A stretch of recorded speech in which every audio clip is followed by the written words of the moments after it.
My name is Dobias van Ingen. Within HPE Aruba, I'm CTO and Vice President for the System Engineers, which is our pre-sales people for Europe, Middle East, and Africa. And as you probably notice, I'm the only one probably non-native English speaker. I'm living in the Netherlands, so it's my first time face-to-face, so it's nice to be here. And I will talk a little bit about our journey, or actually our evolution of Aruba Central and what we have been doing in the platform. So when you start looking at the industry in general, I think many times you'll see these table stake aspirations, right?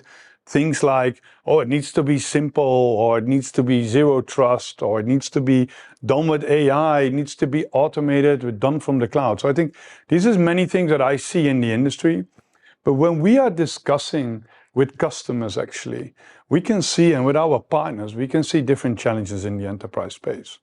And a few things in there is, one of the things is, for example, domain fragmentation. You can see that security and networking are brewing a little bit more together. People need to get more knowledge. You see different vendors, or maybe transformation times within enterprise organizations where they have a skill shortage, or it's hard to attract young people. So you see that we're getting into this fragmentation. Then the other side is policy inconsistency. I think it's key now to have a single policy engine and not to have multiple dashboards, because it's easy to make a mistake. And the mistake can be maybe potentially a security issue, or can just be something not working. So I think we need to be consistent with our policies and making sure that every flow where the packet goes to the network adds security as part of that game. Then the other one is experience gaps. And the experience gaps is a little bit mixed, what we hear from enterprises. And one is the experience the network operators or the security operators get from the platform or the management tooling that they have. The other one is from the BUs out there. So how can you make sure you can start adding sensors without adding a whole new project or waiting for a couple of weeks or months in order to allow these sensors on the network from an IoT perspective? So that's where we drive the experience gaps. High cost operations is not so much that the budgets are increasing, but we are demanding more and more from the networking infrastructure, and we want more security in there. It needs to be quicker. We need to embed IoT on top of it. And this is some of the words, by the way, where you really notice I'm not a native English speaker, because we're now getting some of these acronyms in this community. That's really hard for me. But data sovereignty, where we think about where in the world, and there's different parts in the world. If you take a country like Germany, they have very specific laws, or you take critical infrastructures across the world where we need to hold the data locally, or it's just by the intellectual property that they want to keep on premise if you are a manufacturing company, for example. So I think that's the reason why you see that trend towards that one. And then the other one is vendor lock-in. I think many enterprise organizations don't want to have a vendor lock-in or want to have a dual vendor strategy. So that's actually the real challenges that we see in those infrastructures.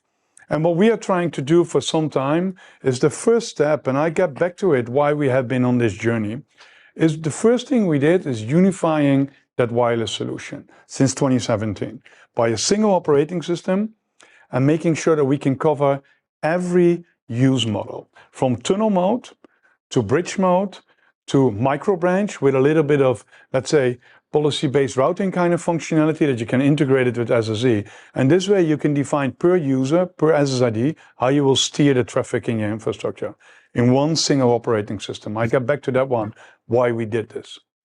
Then the second step we did is in 2019, is by unifying the wired infrastructure.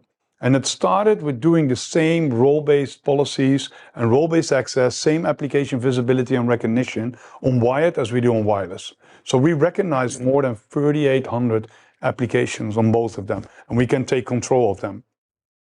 That's one thing. The next step on that one was also, now these days fabrics get really important, right? In particular, multi-site fabrics, in one thing, fabrics integrated with SD branch or SD-WAN's application. So EVPN, VXLAN has been also added with the same operating system across the full switch portfolio on top of that. And again, I get back on that one, why we have been doing this one.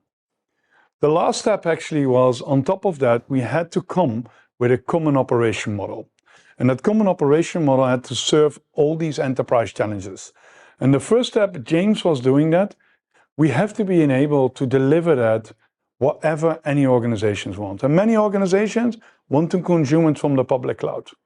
But there's also a lot of organizations, maybe they have a skill shortage, maybe they don't want to deal with level 1 or level 2 or the full-blown. So some of them want to consume it as a managed platform or as a managed service. Some of them even go further and go full-blown networking as a service. And then the last two, and this has been a pretty engineering challenge journey, was getting the cloud also in the same operational model on-prem. And so it's the same software code where you can run it on-prem or you can run it from the cloud. So now you can choose whatever you want to do, or even maybe mix in certain organizations, certain use cases. From a connectivity perspective, we want to make sure that we deliver infrastructures that follow the users or the devices. So anywhere where your network needs to be. And for some of that is maybe pure Wi-Fi or only switching, but even for others, it could be, I have private cellular kind of recognition. So we embed that all in that same platform so that you can deliver the network where you want it to be. Policy, I think we see the network as a security sensor, and everything we do, everything the packet touch, if it's from wireless to wired, from core switching to access switching, up to SD branch or SD-WAN, needs to be part of that distributed security. Because I think 85% of this infrastructure, maybe 90%, is HTTPS traffic. So we need to make sure that we have intersect security in everything we do. And that's what you can see. It starts at the edge, because at the edge is where people are being connected to the infrastructure, is where data is being generated. I think it's IoT devices are getting connected, plus we are consuming the application in that perspective. And then the last part is about experience. It's about experience, making sure that we get the right network and operator experience, and also for the security admins, including how can we onboard IoT devices and actually, which we see later in this particular session. So what I want to do now is I want to focus a bit more on demonstrations. I think seeing is believing, so let's hope everything is working and I'm not logged out. But what I'm going to do is a couple of demos, and I will lead it in. One of the demos is the reason why we have been driving this unified architecture and now come with something I think unique in the industry, which is a unified configuration model. And it's truly unified. The next step is, what about unified experience twins? So how can you do troubleshooting easier and get better visibility in the network infrastructure? And then you heard James talking about agentic AI. That's, by the way, another special term for me. But agentic AI is the other one where we want to focus on showing you what we mean with it and what it does for the industry. So on this policy model, I will stand still a little bit. What we saw during over time in the journey of creating these central platforms, some people like to use the UI. Some people like to use the CLI. Some people like to use the API or templates kind of approach. And what we said is that it's hard to figure out what people really need. So we need to make sure that we give you a model that you can do anything. So that's step one. You can choose CLI, you can choose API, you can choose the UI. But we also want to make sure that we do it unified. And that means is, you should not be worrying if you push a role. You want to create a role for the network infrastructure. And if it goes to an AP, if it goes to a gateway or maybe to a switch, you should actually not worry about it. You want to push that role, and we need to understand what the config looks like. And that's where you get this central Yang model, where we will where you want to push it, and we will dump it for you on that infrastructure. And I will demo that.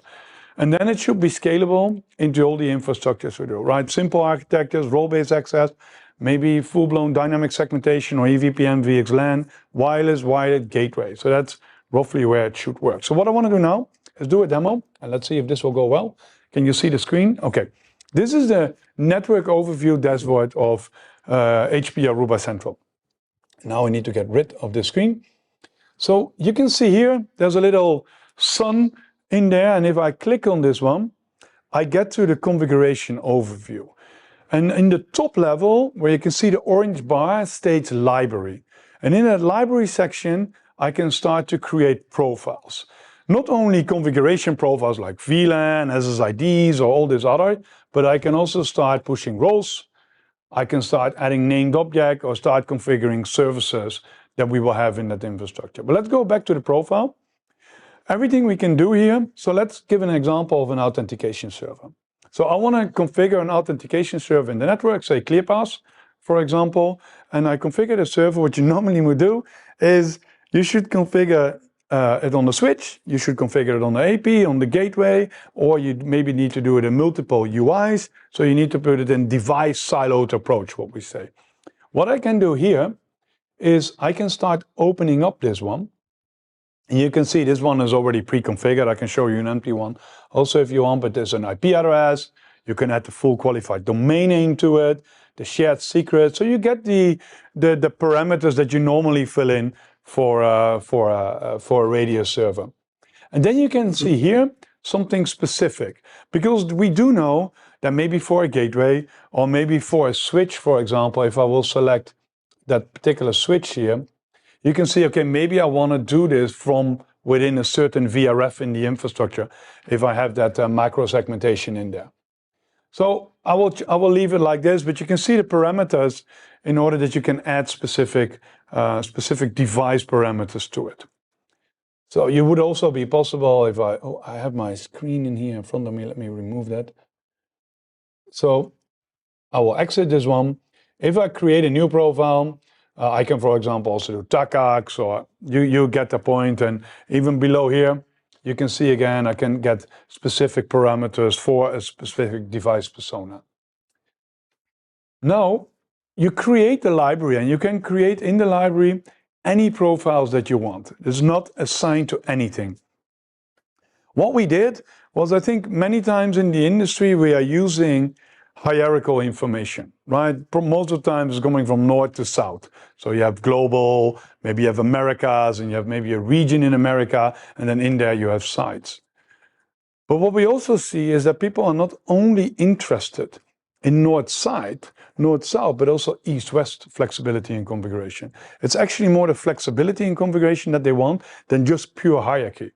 So what you see here, if I assign something to global, then it means anything and everything in my infrastructure will use this, maybe an NTP server.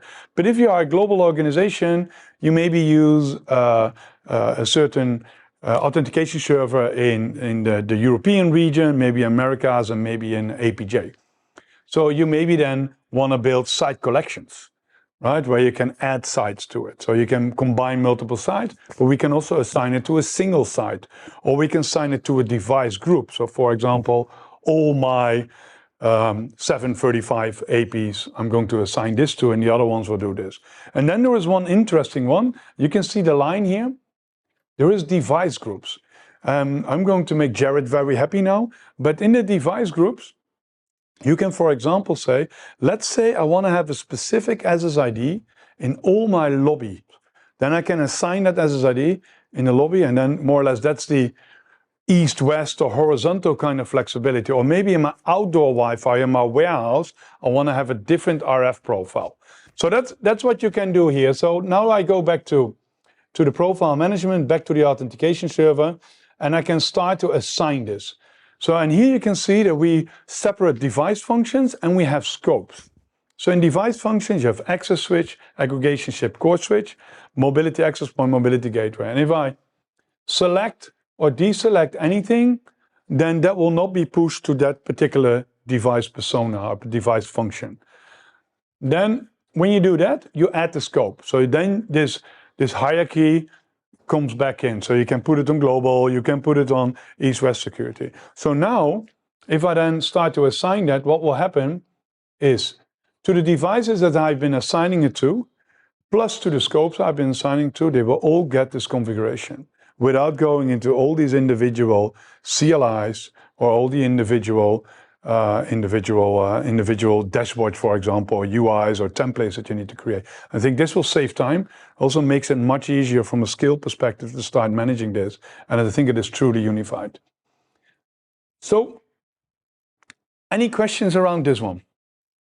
So with this, like on the left, you've got API, graphical, CLI, everything that you just showed was graphical. Does the same idea apply for CLI and API? Same thing, you can push it also via API, for example, the profile, and do the same thing in that one. So you can pick and choose whatever kind of operational model you want, but you speak to the same Yang model where it goes through, and you can drive the same persona, scopes, and everything. I did it. It's a bit easier to show it in visually, but I think it's the same thing. So you can pick and choose, because that's the reason we don't know anymore what end users want. Some have very high-skilled programmers that build their own API automation tool, and some just want to use the UI.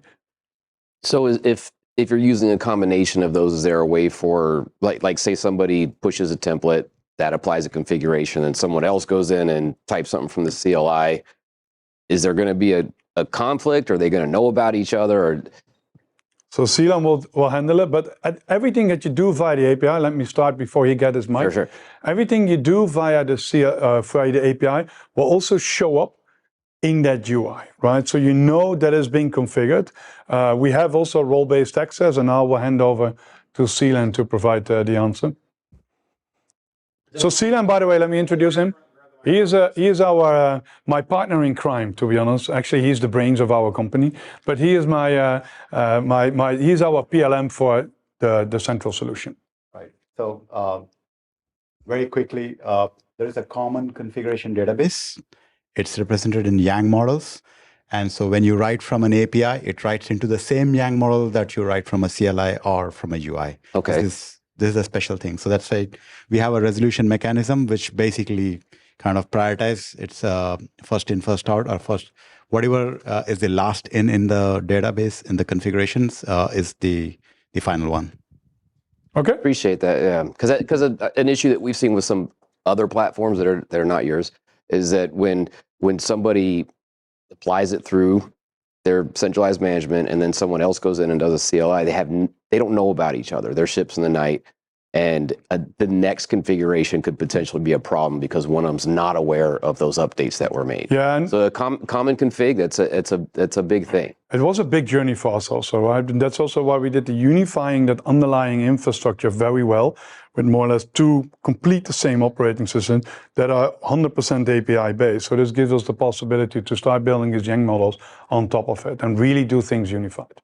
Transactional support. Is there transactional support and rollbacks? Yeah, there is. Yeah. And even backup and config layer. Checkpoints and yeah. With respect to the unified architecture piece that you're talking about, I know something in the past with across the different deployment models was fragmentation across feature sets. I'm assuming based on this being unified now, we're saying that whether it's on-prem, cloud, private cloud, it's fully unified across the board. All feature sets are available. Yeah, all except for some of AI functionalities, okay. Because you need sometimes more data, but in general, we covered almost all feature set. Main differences within the AI. Yeah, then let's move to the next demo. It's our unified experience twins, and there is two parties here. So let me explain for those that don't know. UXI stands for User Experience Insight, which is a sensor which you most of the time try to put at the same height of the wall, and you can do synthetic testing or real testing, how applications are being used. But I think the good thing about the sensor is that it is statistically always the same data, plus you test the last mile. If you do a lot of testing from the AP, you always miss the RF, more or less part of the last mile. And the other one is also the sensor is now also available as a software agent for Mac, or for MacBooks, for example, or for Android. So you can, for Windows, so you can also use it as a software agent. So you can start doing testing, Office 365 or some other applications in there. The other part that you can see here on top of it is very more or less using the network also as a sensor to collect a lot of telemetry data about the clients, who are the clients, what applications are they consuming, what is the latency. And so now we can start combining this and making sure that we really start to understand where things are going wrong in the networking infrastructure. So let me go to that demo again. So now if you are here, we are in this the central dashboard page. So I can, for example, start to type show me box application users. That will give me an overview of all the users that will use the application box. Then let me focus on the Miami side. Let's say I got a goal for Miami where we have some maybe delay or latency in the application. Now I can go to the site application, and then here let me filter on one day and do on box. So now you can see here that the box application is being used. When I then select box, it gets pretty interesting. You can see that we have some UXI sensors monitoring this, but it could be any client that is using this application. Here I can even, if you want, we added, I have this Zoom thing here. Customize. You can even start at WLAN, MAC. You can start filtering information that is important for you. But now you can see here the application performance in UXI. So application performance, I can hover over, I can see the throughput. I can see which clients or how many clients are consuming this application. I can see some end-to-end latency. And of course, when I have a gateway, I can also see the client to gateway latency. This is all coming from APs, and infrastructure components that are sending that telemetry data to HPE Aruba Central. So this is like, let's say you have this by nature in the product, right, to monitor this. But let's say if you also have user experience inside, then you got an other tab here. And this is more or less where you can start seeing the test data, the in-depth test data coming from the sensors. And now in this particular case, you can see, hey, there is some long latency there, around 500 milliseconds. And still on that one now you go to a separate dashboard. I already went in here for the sake of time, but what I did is there was a high alert in that one on that box application in test. And now you can see here that, okay, there is some long latency, but I think is really cool is this one. This is the path analysis. And let me zoom in a little bit, but I can hover over now every tab, and you can see even the autonomous system number. You can even see the DHCP value that if there was been tagged on this one. You can see here, this is Aruba,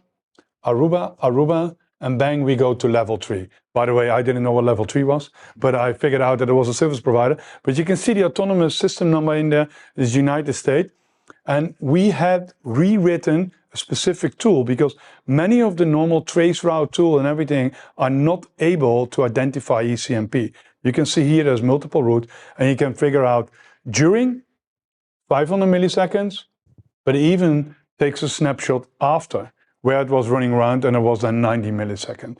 So I think this way it's really helping you to get bigger partners. If I do explore parts, by the way, skip this one. I got a little bit bigger view, and you can even start to filter down different applications and how that are operating in the infrastructure. So I think this is one of the challenges I've seen with a lot of these tools is that increasingly, the traffic may be in a VPN or going off to a third-party, security enforcement, so it's in a tunnel. We can't see the actual path underneath. Is there anything you guys are doing around that? Yeah, we do. So we know what the end application is because it can do to the sensor. We can figure out what the end path is. We can also see the VPN, by the way, and we send bursts to every individual hop. So sometimes you can see that there is a little bit like latency here, but that's because it averages out in every of these individual hops. So we are not using traceroute or anything else. It's really our own type of development. So what about like a Zscaler or a Netscope that's, if they're encapsulating all the traffic sitting there, we lose all that visibility from that client till it gets to those guys. Yeah. I don't know if I have an example actually I can check for you later if I have an example on that one, because from my own laptop, I'm also connected to Access SSE, which is our own, let's say, SSE Zscaler type solution. I can check for you on that one. Any other questions on this one? So when you, like how you had the before, during, and after, is how are you defining what is before and after? Yeah, so what it does, we constantly test, and then we test that roughly every 5 minutes, and more or less if it's then within a certain barrier, we take a snapshot, and then we keep on testing, take a snapshot. So we know when it is wrong within that 5-minute barrier, that's then during, and we have the snapshot from before. Then we keep on testing again. If it is good, we know that it is after. Okay, so it's not just like this was at 1 o'clock, this was at 12:55. Yeah, you can see the time, you can slide it in an hour window, but it's almost like 5 minutes. Because if you do it too much, then you can consume bandwidth, or you're also testing on too much. But it's that before, during, and after is actually looking at, it's not just the next test or the previous test. It's here's where it was bad. This was exactly, when it was good. This is when it was. And then it's average out over all these tests roughly. Yeah. Good. So let me close this one. Let's go back to the presentation. So this was then the user experience twins. Then let's go to AI, and I think this industry likes to talk about AI, ML, and everything that we do on it, but I think it's what James said, it's a matter about the outcomes and how we can simplify it. If you're looking at AI, telemetry drives AI, to be honest, and that's why some of the things we can do in the cloud and some of the things we cannot do on-prem, for example. But at the moment, we have around 6 million devices connecting to our HPE Aruba Central Cloud. We have 3 billion unique client endpoints in there. Roughly about 200 customers is divided. We have a lot of data scientists. There's many patents that we hold on data. There's a lot of things that we do in there to drive that innovation.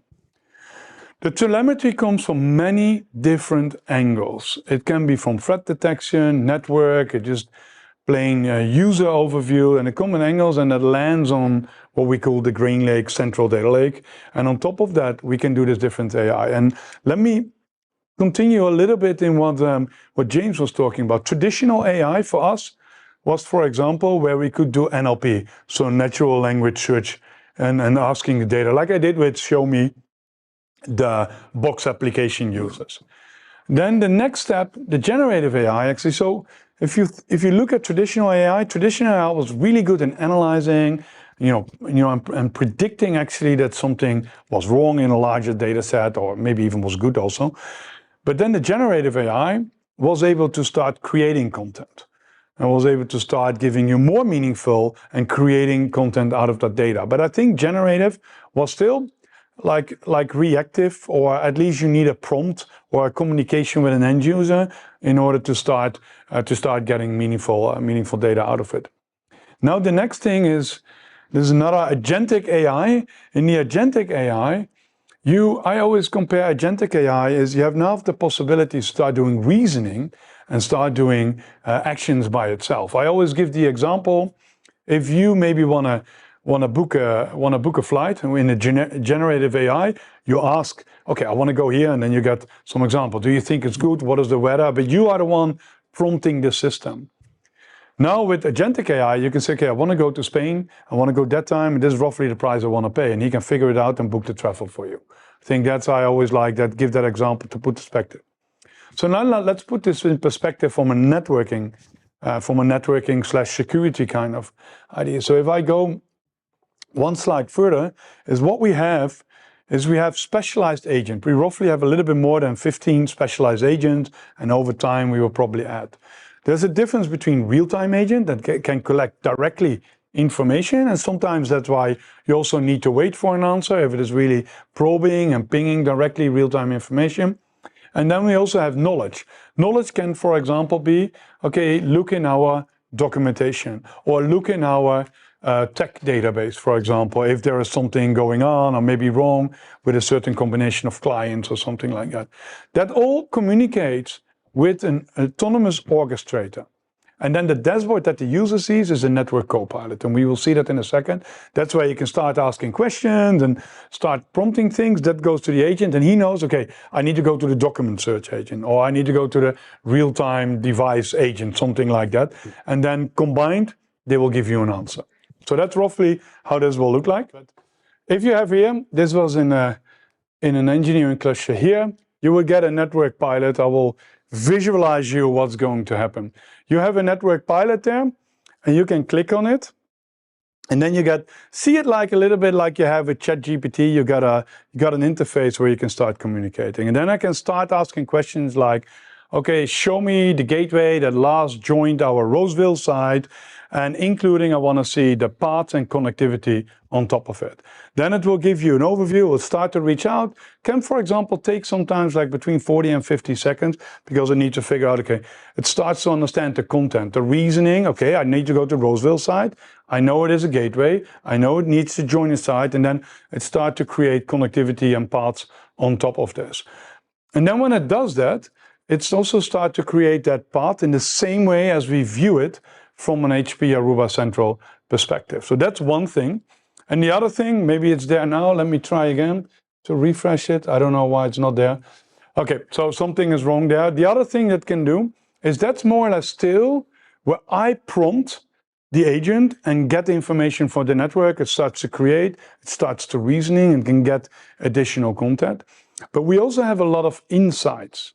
And in the insight, they can now become autonomously. So for example, I can have an insight where I look which clients don't support 802.11r roaming or don't support some of the other amendments out there. And I can start to figure out that these clients are running on the network. And the agent can then start to collect the data automatically and starts to give you a prompt that, hey, we see this issue. Then when you click on that issue, you can follow up. You can see all the data, which clients it are, what is the reason, what is the impact, which sites. And then it can even start to add the thing, do you want to solve it maybe by disabling 11R on this particular SSID, or maybe by creating a new SSID, but then you hopefully make sure that the clients, of course, will connect to that SSID. And you can say yes, you can schedule it, or you say, okay, I will do it later. And then it automatically starts to close loop actually functions for you. Then one last thing I want to show you is that remember that James told you about multi-vendor operability. And I think it's a thing in the infrastructure. Now, if you can look here, is we can now with some of the systems we have in the networking environment, for example, with the ops ramp acquisition, I think third-party management is always a big thing in the industry. Because not to get vendor lock-in, to get a single pane of glass, to maybe do a transition, there's no big bang migration anymore. What we did here is, let me see if I can get the site for you. Mexico, for example, you can go to the network. And then you can see here that we are monitoring, reporting, troubleshooting a Cisco switch in the same infrastructure, which gives you the possibility to maybe to transition, maybe you have an investment done on a certain side, but you want to push the other sides to HPE Aruba. So we also have third-party management now within HPE Aruba Central. So you can see the networking pilot. Here's some conversations he already did. That was the example. Maybe click one, Ceylon. This is the agentic AI. So this is the conversation you more or less can prompt it. And you can see now there's already a done, but you can get the point. So you can see the amount of data that it gets generated. And he was asking, show me all issues with my VLAN in my network. So it started to build this table. So you got all the alerts and all the other information. And if you go back to the networking pilot, Ceylon, there you need to close it off, Ceylon. On the top right, you have a cross. Yeah, it's nice to have you as my assistant, actually. That one. Yeah. And then you do the other one. And then here is the agentic. So if you take the top one, Ceylon, you can see this is the agentic one. So this is quicker because this has already run automatically. So now you can see what is the errors. It has the reasoning why it fails. What is the impact of which client? And it gives you, this is the immediate schedule and during maintenance window. I will talk to you. You can say you can schedule it and take that particular action. So we even still showed it.